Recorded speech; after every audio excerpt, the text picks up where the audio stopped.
welcome to the GSMC Book Review Podcast, brought to you by the GSMC Entertainment Network. I am your host, Sarah. I am very happy to be with you once again to bring you an author interview, another returning author, so I'm happy for that. As we get started, I do want to remind you, as I always do, to like, follow, and subscribe on whatever platform you are either listening to or watching this podcast on. Also, if you want to support the podcast in a monetary way, you can go to gsmcpodcast.info. You see that link next to me. It'll be scrolling throughout the episode. You can leave a tip or a donation when you go to that link. And if you also want to leave a question or a comment, I'm happy to engage with those the following episode after receiving comments. Love hearing from you, love answering questions. So if that's something that you want to do, please do so. And again, that link is gsmcpodcast.info if you want to support not only the podcast, but the network as a whole in a monetary fashion. Every bit of support, no matter what form that support takes, is always greatly appreciated. So thank you for everything that you have done to support this podcast. And thank you for everything that you will do in the future to support this podcast. How is your week going? It is Tuesday, although I keep getting confused about what day of the week it is. I keep thinking it's later in the week. I'm not sure what that's about. Thankfully, I remembered that it was Tuesday, so I could put this episode up. I finally got my tree up. I did it last night, and I almost didn't put it up this year. Just haven't been feeling terribly festive. And I knew if I put it up, I would feel more festive. But I needed to feel festive to want to put it up. So it was a bit of a catch-22. But yesterday, I finally just said to the hubby, please go get the tree out of storage. I'm putting it up. And I did. And so I'm glad about that. But like I said, it's the latest that I've ever put the tree up. Last year we put it up. Husband wanted to put it up on his birthday, which is November 14th. So it was up really early last year. So I guess it all balances out. And fun fact, some of you may know, some of you may not, that the 12 days of Christmas actually start on Christmas Day. It references the liturgical calendar in the church. So 25th through the 5th is the season of Christmas. That's the 12 days of the Christmas season. And then January 6th is Epiphany, which is a day and also the beginning of another season in the church. So lots of denominations or ways of thinking would put the Christmas tree up Christmas Eve and then leave it up for the 12 days of Christmas. That's changed as things have changed in both secular life and religious life. It doesn't matter, but I always leave mine up until at least the 5th. Usually take it down on the 6th, but I also justify leaving it up longer, and you may see this tree up for a few weeks, especially because I finally took the time to put it up. I justify leaving it up longer by saying that January 6th is also Orthodox Christmas. So if that's Orthodox Christmas, that gives me another 12 days of Orthodox Christmas season to leave that tree up. So you may see the tree up until January 18th or so, but just fair warning, it hasn't been up yet, and you may have it well into January. But hopefully you find it festive. I'm enjoying having it up. That was random, and that's my brain full of random facts, but there actually is a reason behind me knowing all of that. It has to do with my master's degree, so maybe someday we'll talk about that whole story. But today we are not here to talk about my master's degree or the 12 days of Christmas or anything like that. We are here to talk to Matty Dalrymple, who is joining me for the 4th time. We both talk about it in the beginning of the interview about whether this was the 3rd or 4th time she's been on the podcast. And I initially thought 4, and then she said 3, and I was like, no, you're right. I think it is 4. I think it is 3. We both thought 3 times, and then I went and looked, and it really is. This is her 4th time. So if you are at all interested in the other episodes that she has been on, they are from May 21st of 2021, June 26th of 2018, and November 28th of 2017. So those are only audio, of course. So any audio platform you listen to the podcast on, you can go and search for those episodes if you want to know more about either of Matty's series, the Anne Kinnear series or the Lizzy Ballard series, which we're talking about today. So it's no wonder that we didn't fully remember, since the first time she was on was 7 years ago. And then the most recent time she was on was 3 years ago. So it's really fun to have her back. We are talking about the fifth book in her Lizzy Ballard thriller series. It is called Drawing Dead. Of course, you see that cover next to me. Let me go ahead and give you the description of the book. Again, it's book 5, and it is Lizzy Ballard is struggling to achieve her dream, a normal life unencumbered by her lethal and unwanted abilities, but her past and the enemies who seek to control her won't let her go. To make matters worse, Philip Castillo, a man who means more to Lizzy than she's ready to admit, has vanished, likely held hostage by crime kingpin Billy Chapel. As Lizzy races against time to find Philip while keeping herself out of Billy's clutches, she quickly realizes the cost of her pursuit may be higher than she ever imagined. Lizzy is drawn into a deadly game that leads her back to the site of past horrors and triggers an explosive chain of events that culminates in her final confrontation with Billy and the stunning secret it reveals. Filled with twists, tension, and an electrifying mix of action and psychological suspense, Drawing Dead pits Lizzy against her most ruthless enemy yet. For fans of high-stakes thrillers, this is a must-read that combines heart-pounding action with a deep exploration of the consequences of power and the struggle to control it. Again, that is the description of Drawing Dead. Matty Dalrymple is the author, of course.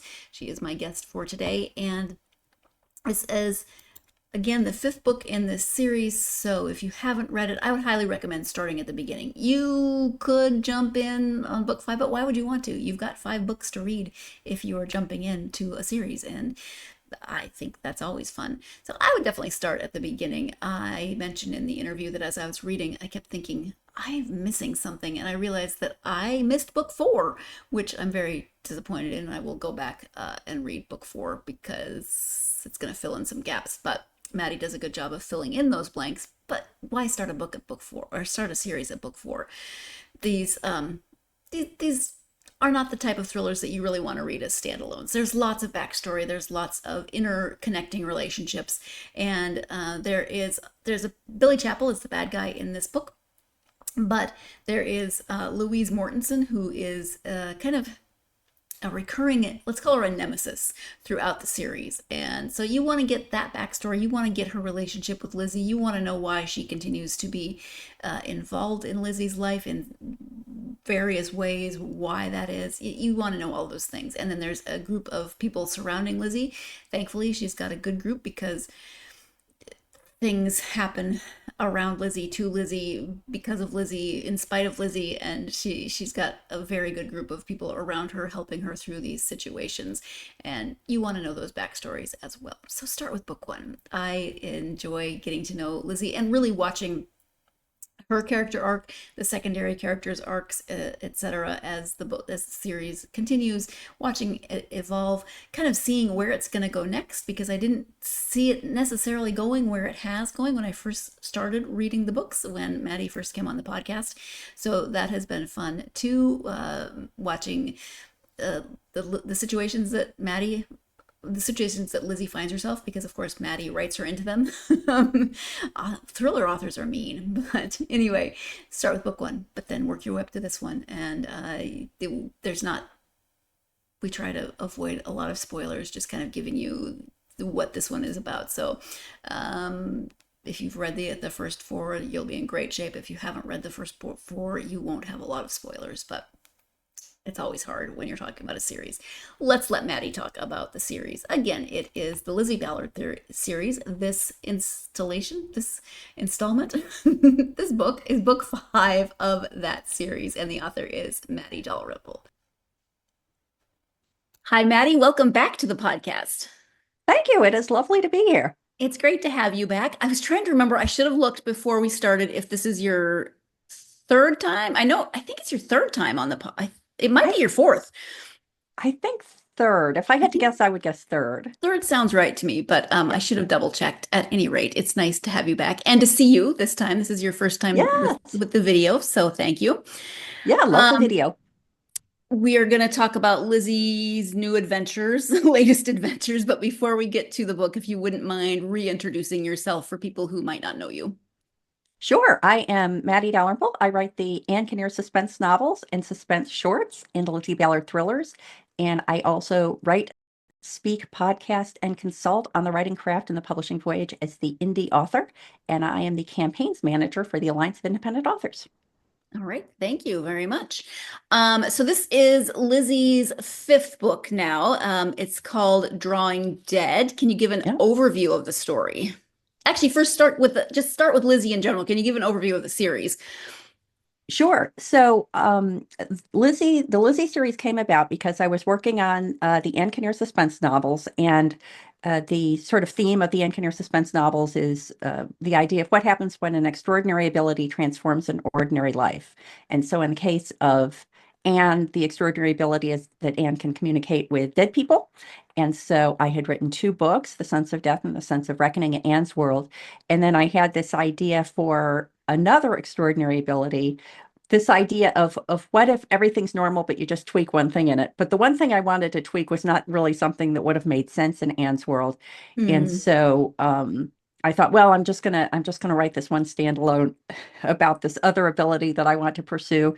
And then that ended up becoming the Lizzy Ballard thrillers. So that first book was Rock, Paper, Scissors. And then I realized that I had more that I wanted to say about Lizzie and her friends, and continued through. So yeah, book 5, Drawing Dead, came out in November. And I used to be coy about what Lizzie's ability was, but I think at this point, after 5 books, it's not really necessary to be coy. But because of um, some illicit experimentation that was done on Lizzie's mother when she was seeking fertility treatments, Lizzie, when she's angry or upset, has the ability to inflict brain injuries on other people with the power of her mind. Yeah, yeah, which is it creates a lot of issues, as you can understand, as people can understand. But Yes, it does. when you said you wanted to you wrote a standalone, and that's kind of one of those how'd that work out for you questions because here you are 5 books later, and we are not done with Lizzie.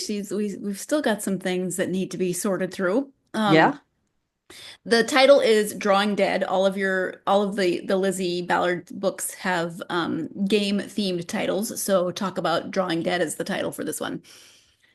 Yeah, so the first set had what is sort of a loose interpretation of children's games. So it was rock, paper, scissors, snakes and ladders, which is sort of the ancient version of shoots and ladders, that which people might have played when they were kids, and the iron ring. And then the second set of 3 are all based on poker titles. So Scare Card was book 4. Drawing Dead is a poker term, which means a situation where a player has absolutely no chance of winning the hand. And so that sort of sets up how things are going with Lizzie in Yes. terms of book 5.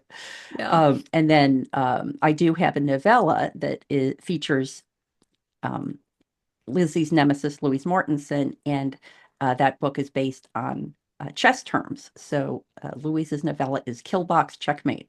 Chess has just great terms for thriller novels. Yeah, it really does.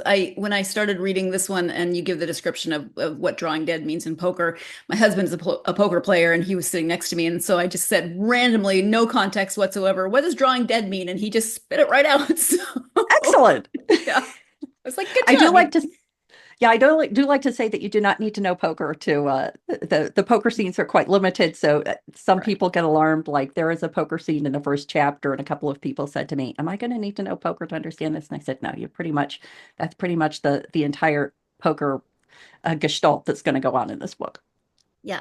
I was reading this one and I kept thinking, I remembered a lot. And, sometimes when you're reading a series and it's been a while, you have to kind of take a bit to refresh. But partway through, I realized I did not read book 4. It's like, this is Yeah. explaining so much as to why I'm a little bit confused because I had not read book 4. And so I was sad about that. But man, you do a good job of filling in the gaps of I wouldn't recommend reading it, out of order or as Yeah. standalones, but I did pick it up. So thank you for filling in the gaps as you write. Yeah. Is that That's is so that hard? difficult. I'm sorry? Is that hard to when you're writing a series to kind of make sure people get enough of the backstory? Yeah, that is the thing I think I struggle with most. Lizzie is a little bit different. The Lizzie series is a little bit different than the Anne series. The Anne books you really can read standalone. But the Lizzy books are really best read in order. And I always struggle with giving enough backstory. Like I put in what I think is really, really obvious stuff. And my editors and my beta readers will still say, I'm still not remembering who this person is. So, um, yeah, that's something that I work on every time. Like, how do you accommodate the needs of people who maybe have picked up a book that's later in the series, but it's the first one they're reading, and people who have read the previous ones, but maybe not for a while, and the people who are going from book to book to book and not making it too tedious for them. Yeah. Yeah, I think for almost any series writer, that's one of the biggest challenges. Yeah, I would imagine it would be hard to just make sure that it's enough, but not too much. Exactly. So I already mentioned earlier about not jumping in with book five, reading from the beginning, but I do find it a fascinating process for how much you leave in, how much you don't want to inundate the reader. You don't want to, but you don't want them to be confused if they are for some reason starting with book five, or maybe like me, they somehow missed book four. It's an interesting balance and one that I'm not sure. I mean, it probably takes practice like anything else to get right, and other readers and editors and all those things to help you, because I can imagine when you have written the entire story, you already know everything that's happened, and it's like when you're telling a story you've told to somebody who's maybe never heard it or doesn't have the backstory. They can look at you and not know what you're talking about, but you're so familiar with that. Anyway, we're going to take our first break of this episode. When we come back, we'll be talking about book five specifically and the jumping off point for that story. You're tuned in to the GSMC Book Review Podcast, and I will be right back. I feel like I'm losing my mind. Is everybody in the world blind? Please, Lord, give me a sign, a sign. I feel like I'm losing my mind. Is everybody in the world blind? Please, Lord, give me a sign, a sign. I wanna be the greatest. Everybody on the fake shit. I look around and feel like everybody is the fakest. I make this every day and I'm impatient, hoping one day I blow up from the basement. Statement, the top is so vacant. I don't hear shit that I think is amazing. Waiting for my day when I'm playing sold out shows for 1,000 faces. Hey, give me that crown, get in my way and to be put down. It ain't your place, all this my town. If I want that shit, then I'll get it right now. I'm losing it, the noose it fits, I'm losing shit. A stupid myth, you choose to live or choose to dip. You choose to fight or lose your grip and lose a gift. I feel like I'm losing my mind. Is everybody in the world blind? Please, Lord, give me a sign, a sign. I feel like I'm losing my mind. Is everybody in the world blind? Welcome back to the GSMC Book Review Podcast and my conversation with author Matty Dalrymple. As we get started in segment two, just your quick final reminder that if you want to support the podcast in a monetary fashion, you can do so by going to gsmcpodcast.info. Leave a tip or a donation, question, or comment. Again, that link is gsmcpodcast.info. Before the break, Matty was talking about giving enough backstory, but not too much backstory in terms of people reading a fifth book. Maybe they're picking up in the middle of a series, or even for people who have read all four previous books and need a refresher. I know even when I'm reading a series and it's been a while since I read the last book, I usually take some time before I remember everything that happened before. So it's kind of a balance. Let's return to the podcast, or to the conversation with Matty. Talk about the inspiration for this particular installment. What was your jumping off point for this story? Well, the jumping off point from a very literal point of view is that things are unresolved at the end of book four, and I mean specifically for Lizzy, Lizzy's ongoing issue is that here she is, someone who can kill people if she's put in a situation which is frightening or upsetting to her. And so in the earlier books, well, the first book, Rock, Paper, Scissors, is about how her parents try to protect her from from people finding out about this ability and wanting to study her, make her into a human lab rat, and protecting people around her. So little Lizzy doesn't get upset and squeeze someone. That squeeze is the term that Lizzy uses for her ability. And so, she's lived a very isolated life with this sort of tight band of allies that she has acquired. And so, Lizzie is still struggling with that, but at the end of book four, one of her closest allies, her mentor Philip Castillo, has ended up with the arch bad guy of book four, Billy Chaplin. So um, Lizzie, first of all, has to try to rescue Philip from that situation. And the end of book four ends with Philip doing a very shocking thing. And book five is sort of exploring what the story was behind the shocking thing that he did. Yeah. And we should note that Lizzie is young. Lizzie is a teenager when Yes. we meet her, and she's not, there's not a lot of years between the books. So Yeah. she's kind of involved in extraordinary circumstances. A, she's young. B, she grew up very isolated out of necessity. So she's kind of trying to feel her way, but she's kind of growing this group of friends and allies around her. What is that process like for you as you grow that group and bring in new characters? Well, I think that the series keeps going in part because I just love I love all those people so much. They have become like friends to me. And Yeah. it's gratifying that I speak to readers or I see reviews where I think other people feel that way as well. And I just want to keep exploring what happens to them and also to explore the relationships among all of them. I mean, I would love someday to do some kind of diagram that says, here are all the key characters in the Lizzie world.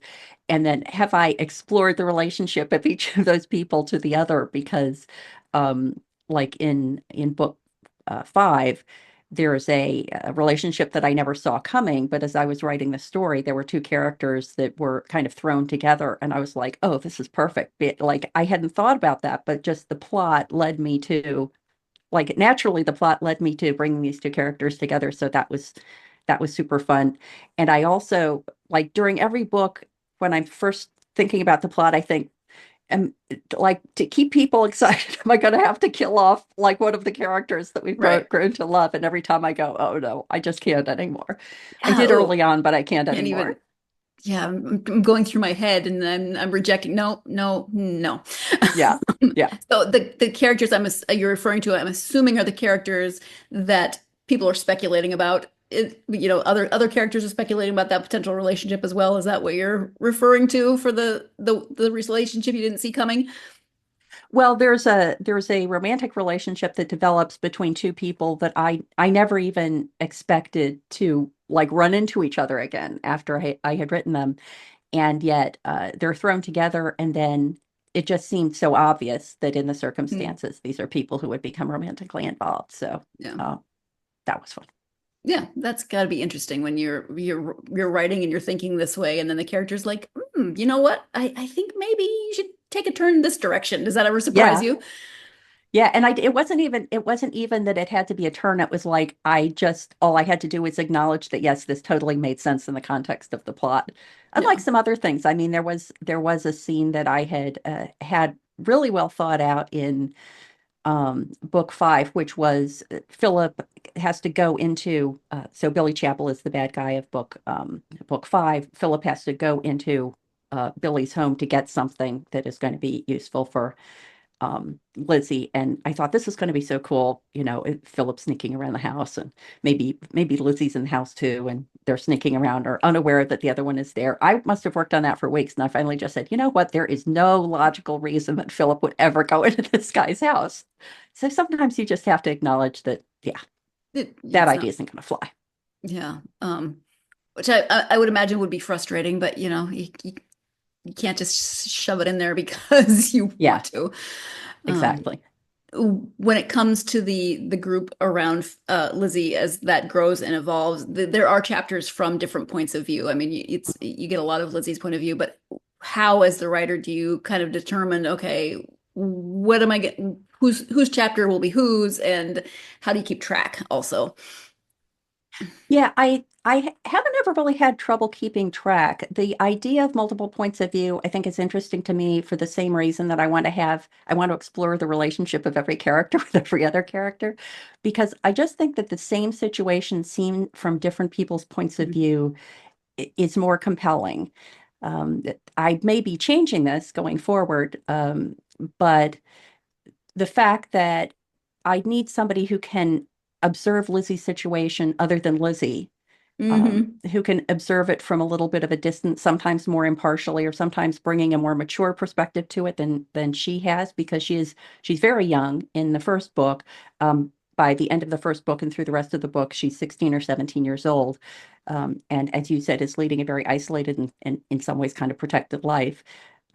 So, they're just perspectives that she doesn't have the experience or the maturity to understand. And I also love writing from the bad guy's point of view.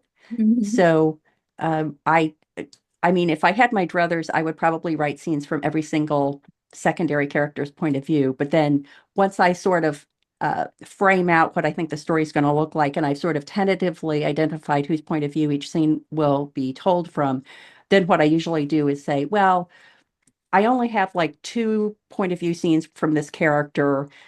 It would be quite easy to move those to another. So in the end, maybe I have 3 or 4 points of view. So I do try to streamline it so I'm not kind of so much all over the place. But I do just love that idea of exploring what's going on from different perspectives. Yeah. And you said you love writing from the bad guy's point of view. So is Yeah. that kind of what prompted the short stories with Louise? Yes, exactly. That, and the fact that when I was starting on book 4, at the end of book 3, well, I'll put it this way. At the beginning of book 4, what happens to Lizzie, when we pick up Lizzie's story, it could be days, weeks, months after we last see her in book 3. But whatever's going to happen to Louise is going to happen moments after her last appearance in book 3. And so when I started to work on book 4, I realized that the only way to accommodate that was to have a whole bunch of chapters from Louise's point of view starting out that book. And that didn't seem quite right. Like, people Yeah. don't want to have to write 3 or 4 or 5 chapters to meet Lizzie. And so I came up with this idea of writing a novella that would bridge between book 3 and book 4. And so if people really want to understand the details of what happened to Louise during that time, they can read the novella. But if they go, which I kind of frame up as 3.5, Yeah. but if they really want to go right from 3 to 4, then there's a self-contained story within the novella, and if you skip it and you're picking Louise up later, it still makes sense. There's not like a logic issue there. But I also just I really enjoyed writing Louise as a character, and so I like that opportunity to explore her a little bit more. And that one is, I believe that one is all from Louise's point of view. Okay. Makes sense. I would imagine that it could be a fun, possibly challenging process to write a story from the perspective of the nemesis, in this case, from Louise's perspective.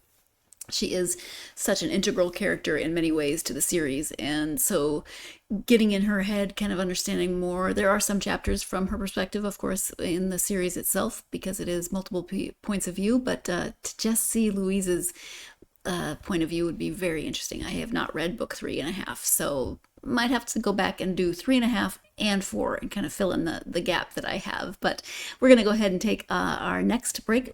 When we come back, we will be talking about writing Lizzie, who is both very mature and also at times very naive. You're tuned in to the GSMC Book Review Podcast, and I will be right back.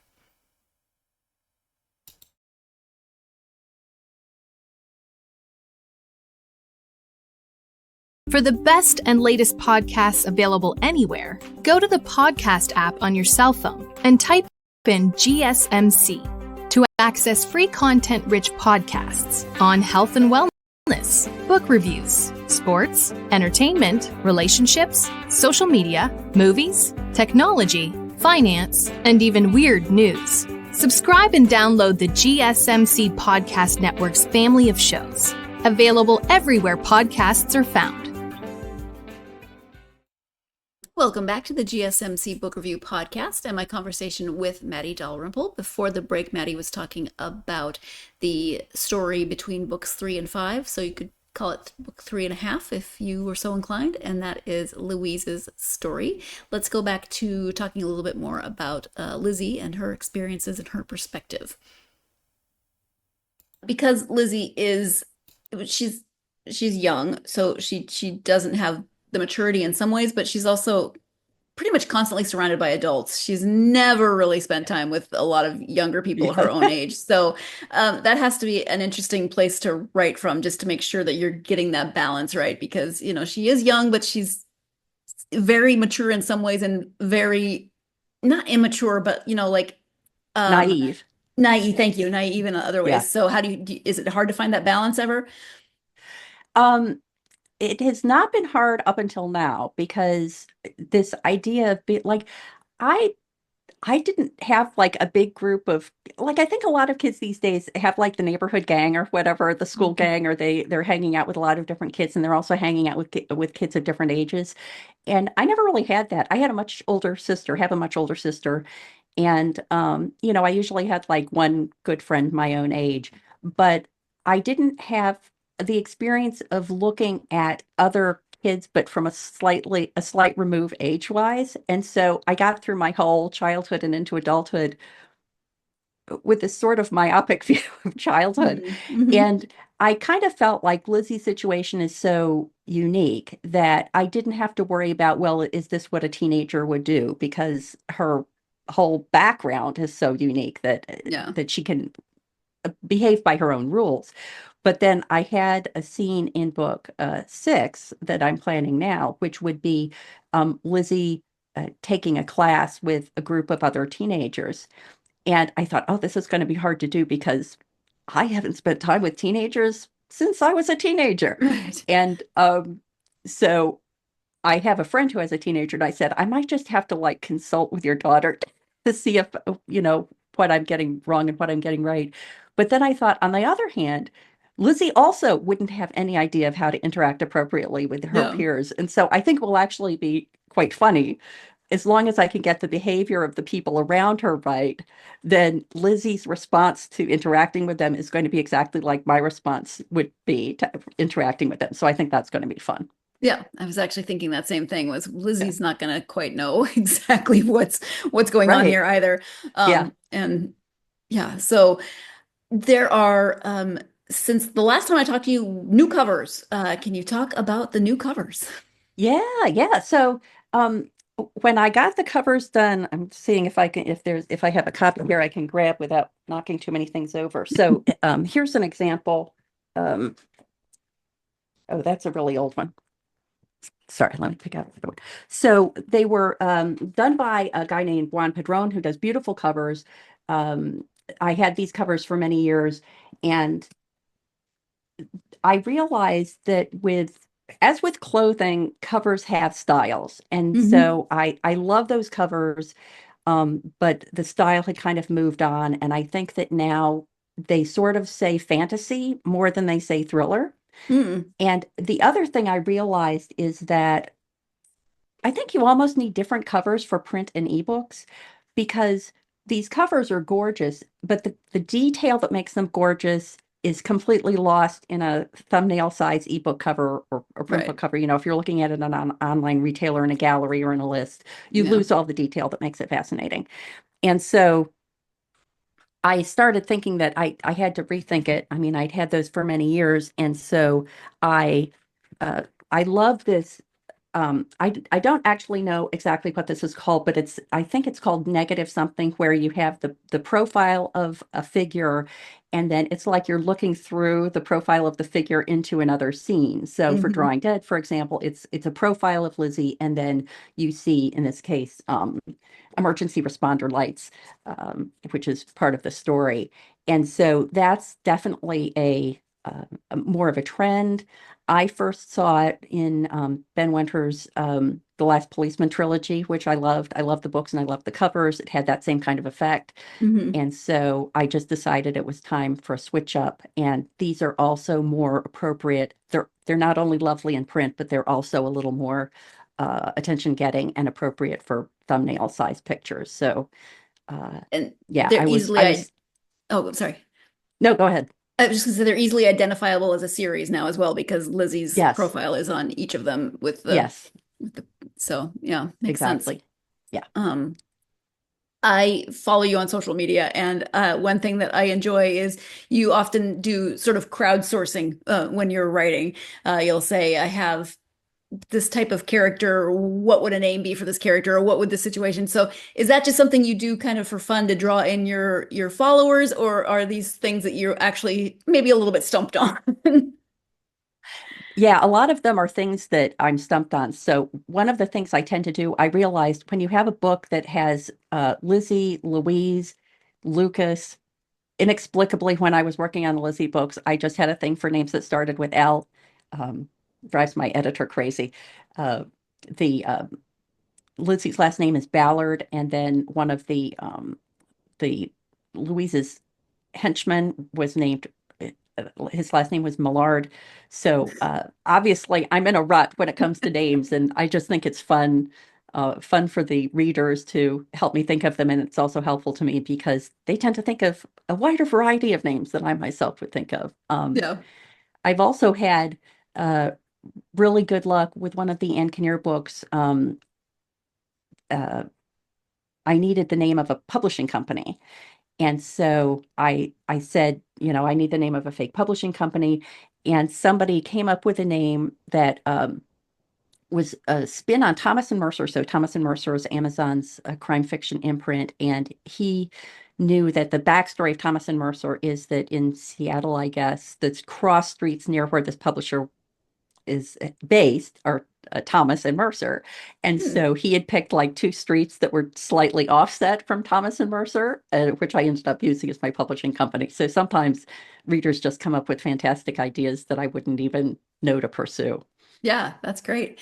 I always read them and then I always think about it and then I start overthinking it. I'm like, nope, somebody else is going to come up with something good for you. So I've Well, never, it's fun how many people not only come back with a name, but they come back with like a little backstory too. yeah, He has this nickname because, when he was in high school, he was the champion shot putter or something like that. I right. just love hearing what people come up with as the background for those answers. Yeah. Um, it's always hard to talk about series because you don't want to give a lot away, but what can you say about book six? Well, I'm working on book 6 now. I actually got I was framing out book 6. So the approach that I use now for my books is that I make sure I have a story frame. So I love nautical metaphors for the writing craft and the publishing voyage.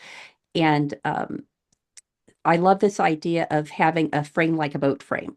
You build the keel, you build the ribs. You don't start building the fine woodwork until you know that you have the foundation in place. And that was sort of a reaction to the fact that in one of my Anne books, I had basically written the whole book, um, sent it to my editor, and he said, good in this way, but I'm not buying the motivation of the bad guy. I was like, yeah, you know what? You're right. And fixing that was a lot of ripping and tearing that Hmm. I wouldn't have had to have done if I had more clearly framed out the story before I got started. So I thought, never again.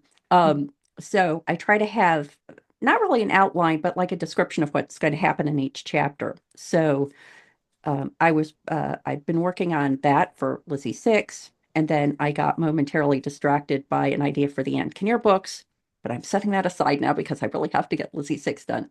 So I'm really excited about Lizzie 6, but it's taking longer because book 6 is going to be sort of the wrap up of a set. So um, I kind of think of 1, 2, and 3 as an entity, and 4, 5, and 6 as an entity.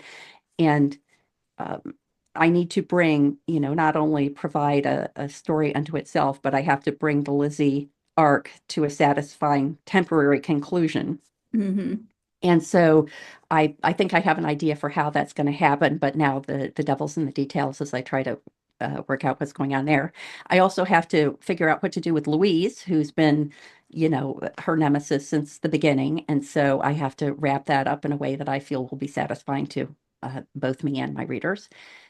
And but I'm pretty sure I'm not going to be able to leave Lizzie behind. So what I am planning is that there is going to be a spin-off series with one of the characters, and it's going to be probably a series of shorter, um, not novellas, but just shorter novels that I'll be able to Hmm. write more quickly, and they will be more standalone, like the Ann Kinnear series is. But Lizzie will appear in those, and I'm anticipating enough time will go by that Lizzie's now an adult. So Lizzy is 17 in book, will be 17 at the end of book 6. And then I think when the spinoff series starts up, she'll be 20, 21. She will be an adult, which will open up some opportunities. Like, you really can't have a romance story with a 17-year-old young woman, and when she's surrounded by men who are 30 or 40 or 50 years old. Yeah. And so that will open up some opportunities there. I definitely see Lizzy making some cameo appearances or more in the spinoff series. So that's sort of where Lizzy stands at the moment from a series point of view. Yeah, fun. I'm looking forward to that. I love when a series wraps up satisfactorily, but you still get the characters elsewhere, because then you get to find out. It's like an ongoing epilogue. Yeah, exactly. And it not only for Lizzy, but for everybody, all the characters. I kind of think, oh, I wonder what Ruby's going to be doing in 4 years. I wonder what Owen's going to be doing in 4 years. I wonder what Andy's going to be doing in 4 years. So Exactly. it'll be gratifying for me as well. It's hard to leave them behind when you've read so much with them. I like that in a way this segment came full circle, because we started out talking about Lizzy being both very mature and also very naive, and now we are looking ahead to the future when Lizzy will be an actual adult, 21 or so. And I really, me, I love an epilogue. So the thought of a spin-off series and getting to keep these characters that I have grown to really, really like and appreciate and want to know more about them, that always makes me happy. I have my theories on who that spin-off character might be, but we'll see. I could be absolutely wrong or not, but looking forward to seeing what direction that spin-off series takes. When we come back after this break, we'll be talking about writing both the Anne and the Lizzy series, and does that ever cause any challenges? You're tuned in to the GSMC Book Review Podcast, and I'll be right back.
Welcome back to the GSMC Book Review Podcast and my conversation with Matty Dalrymple. Before the break, Matty was talking about a spin-off series featuring one of the characters from the Lizzy Ballard series. So the continuation of the Lizzyverse, if you will. Let's go ahead and return to the conversation with Matty. You mentioned having an idea for the Anne series while you were writing Lizzy 6. Is that hard when you've suddenly got a good idea and you really want to run with it? But yeah, this doesn't happen that often to me. I'm usually like a one idea at a time kind of person. But the Anne series, or the Anne idea, came up because about a year ago I had submitted a short story to a platform called Storyverse, which takes short stories and it animates them, which is pretty cool. And then the story with the animation plays on its app. And I had interviewed Todd Kelly, who's one of the founders, for my podcast. And I always, whenever I interview someone and they have something like that, I think, oh, I have to throw my hat in the ring. And so I thought through what would make sense for an animation. And I thought, actually, a great character for animation would be Anne's mentor, sometimes competitor, Garrick Mazur, who is like a very tall, thin man who always dresses in black, and he's very dour and Very odd, grumpy. yes. Yes, very odd. And so I thought he would be a super fun person to see animated.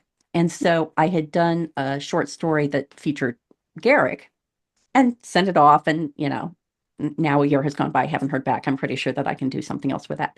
And so I thought, oh, you know what? Just real quickly, I'm just going to take that story and sort of brush it up and put it out to kind of tide the Anne fans over while I'm working on the Lizzy books. But when I read it, I realized that I had really written it with an eye to how would this be animated. So it's quite short.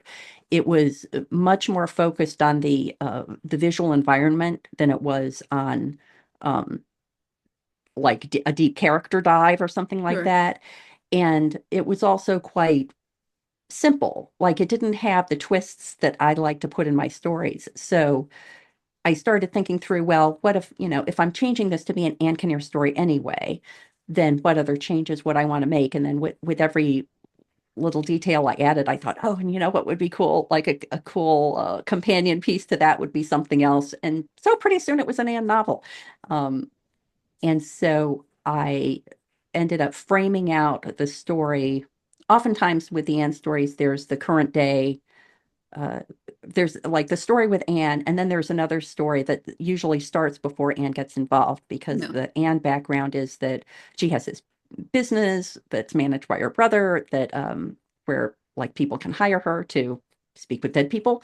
Right. And but in order to make the story sync up, usually there has to be some other storyline that's involving Anne, and then the story of the dead person and the story of Anne converge, and then become intertwined. And so I feel like I have that other story sort of framed out, and now I feel like I can set that aside and come back to it later and figure out what Anne's story I want to mesh with that.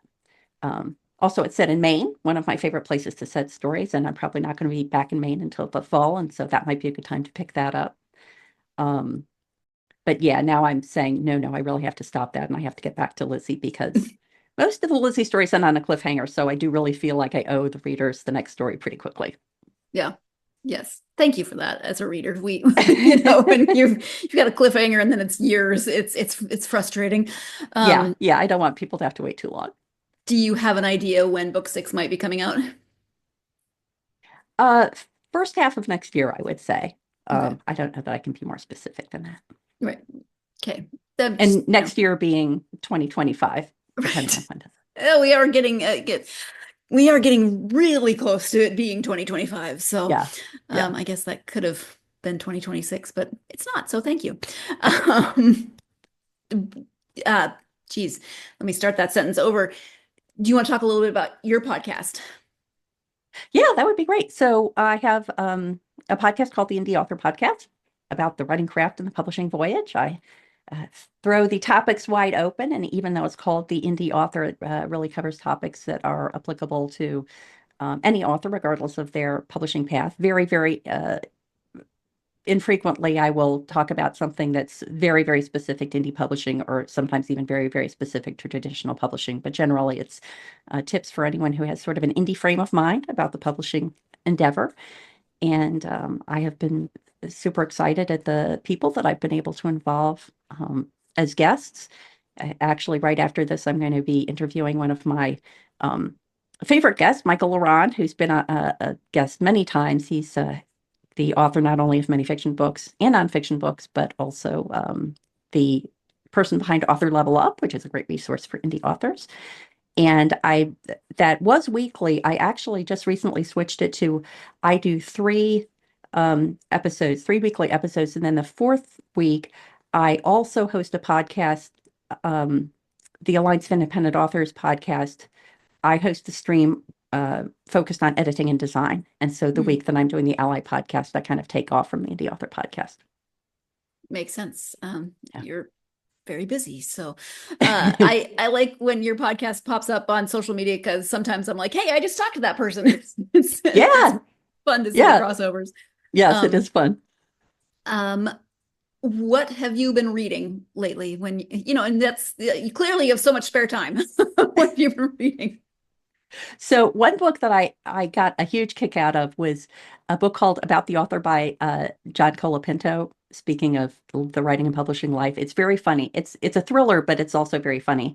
And it's about an author, and it has a lot of very funny backstory about the publishing world and bestseller lists and ghostwriting and all sorts of fun things. So people who are into reading and into writing would enjoy that.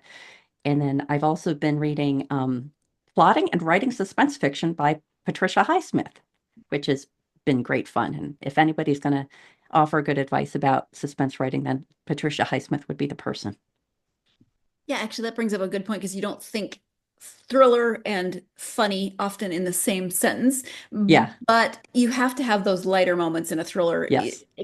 Well, I mean, it can all be dark, but I think for me as a reader, I prefer when there are lighter moments. So how do you, as the author, kind of work those in?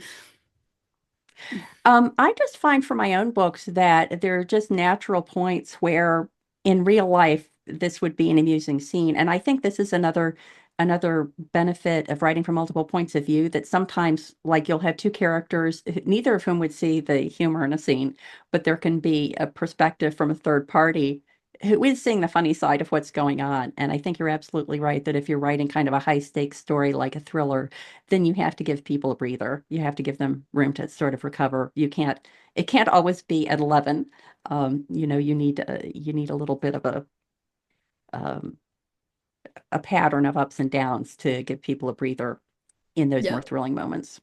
One of those spots that I just thought of in the Lizzy 5 is Louise in Walmart, and you don't actually see her in Walmart. There's just a passing reference to Louise in Walmart, and I was like, that just doesn't quite mesh. Yeah. I think I said it was as if she had gone into another culture and was both horrified and interested by what she was seeing. I can see her in kind of a sociologist role of, yes, I don't want to get too close, but fascinating. Yeah. It really was just a sentence or two, but I love how even that, just those couple of seemingly throwaway sentences can evoke an entire scene for a reader. And you don't see Louise and Philip in Walmart, but I, as the reader, could completely picture this entire scenario just based on what I know of them as characters. So I love that. I think that's great that just a couple of sentences can bring about a scene that isn't actually even in the book. I think that's cool. At any rate, we are going to take our final break of this episode. When we come back, the conclusion of this conversation with Matty, we'll be talking about websites, social media, etc. You're tuned in to the GSMC Book Review Podcast, and I will be right back.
Welcome back to the GSMC Book Review Podcast and the conclusion of my conversation with Matty Dalrymple. Before the break, we were talking about the character Louise going to Walmart and really just how hilarious I particularly found that. Let's go ahead and return to that conversation. So we've talked about the podcast and the books, et cetera, et cetera. So where can people find you on the internet? Website, social media, podcast, all that good stuff. Well, if they want to learn more about my fiction, they can go to mattydalrymple.com. That's Matty with a Y, Matty. And if they want to find out more about my nonfiction work, including the Indie Author Podcast, they can go to theindieauthor.com, and that's indie with a Y, I-N-D-Y. And then these days, in terms of social media, I am most active on Facebook for both Matty Dalrymple and the Indie Author. I also have a YouTube channel for the Indie Author. All right. Thank you. And this is not book related, but how are your dogs? Oh, they're good. Our yellow lab's just about to celebrate her 13th birthday in a couple of months. So Yes. she's so fun. She's like, every once in a while I meet a dog and I think that dog is like the representation of what I want my life to be like. And our yellow lab Sophie is just like that. Her actual official name is So Far So Good. And that turns out to be just perfect for her personality. She's just a happy girl all the time. And so, yeah, she's doing great. And we have a couple of years ago, we got her, when our older black lab died, we got Sophie a puppy. So Charlotte is doing great. And then we have a terrier that we got from the All for Paws Pet Rescue called Griffin. Yes. And I just like, because they sometimes make an appearance on Facebook, and they look like my dogs when it's holiday time, and you've put you've made them holiday appropriate. It's kind of like, we love you, you feed us, okay. I know sometimes they have to wear little bunny ears at Easter, the little hat at Christmas, just to entertain their parents. So they get lots of treats for doing that. See, other dogs have to do this too, and my dog's like, I don't care, Mom. Well, also the nice thing about something like Canva is sometimes you can put little hats on them, and they never have to actually wear it. They don't you have can to, just dress them up with clip art, which makes or filters. happy. Yeah. Yes, filters, exactly. I love it. That was off topic, but is there anything, Matty, that we haven't talked about that you want to make sure you highlight in terms of Lizzy or Anne or writing? The only other thing I'll mention is that in addition to the fiction, I also write nonfiction. And so fairly recently, I just published a book that I co-authored with Michael Aron called From Page to Platform, How to Succeed as an Author Speaker. And so if any of your listeners or viewers, authors or not, are interested in exploring a speaking career, I would recommend they check that out. And do you, you do the podcast, but do you have like in-person engagements or anything along those lines that you do? Yeah, I have really sort of doubled down on the speaking side of things. I actually earlier this year, a long time friend of mine who worked in the finance area for many years retired from a corporate job and agreed to become my business manager. And so we've been spending a lot more time than I used to. I hate any financial stuff. So we've been spending a lot more time than I used to about understanding where the various streams of my indie author income come from. So I think that that's sort of a common practice that indie authors rarely are just earning money from their books, oftentimes many other things like merch or consulting or whatever. But I did find that that speaking engagements were becoming a significant part of my income, of my larger writing and publishing career. So I've been doubling down on that. I speak on topics related to publishing, like overviews of indie publishing, or I've recently gotten a lot of requests to do one on pitching for promotion, getting the gig with podcasters, bloggers, and reviewers. So, if people are intrigued by the idea of being on podcasts, that is a topic that would address that. So, yeah, I really find that writing about topics related to writing and publishing helps me think through them. And then those books often become the calling card for getting speaking engagements on those topics. Yeah. Okay. Thank you for that. I appreciate it. And thank you so much for taking the time out of your weekend morning to talk to me. It's been great to catch up. It has been. Thank you so much for the invitation. Thank you to Matty once again for joining me to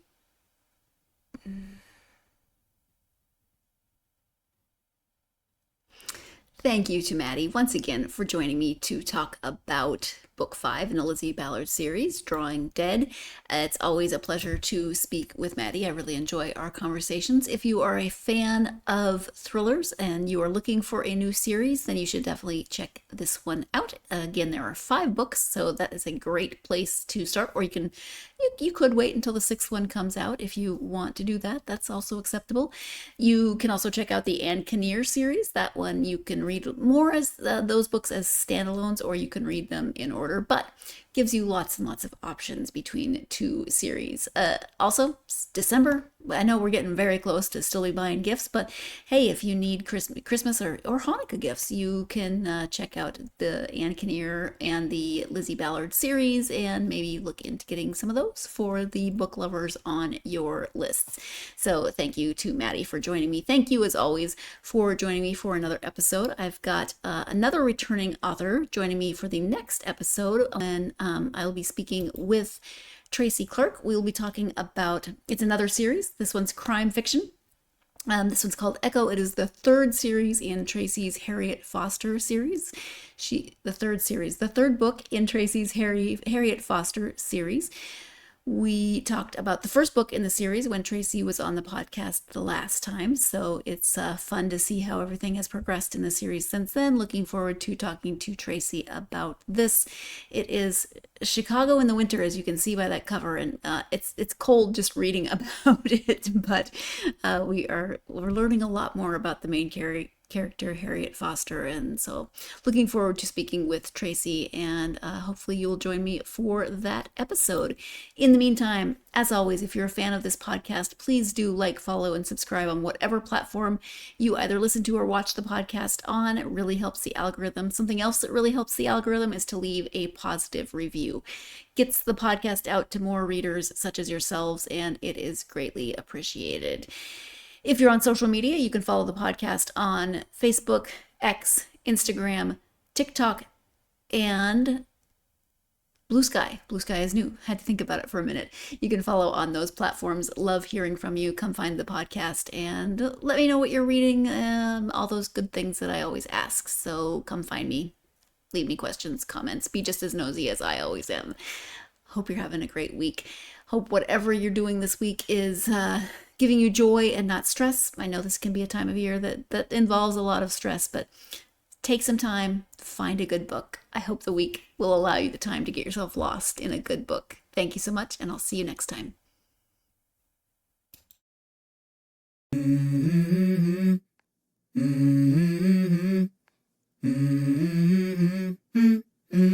Let's go.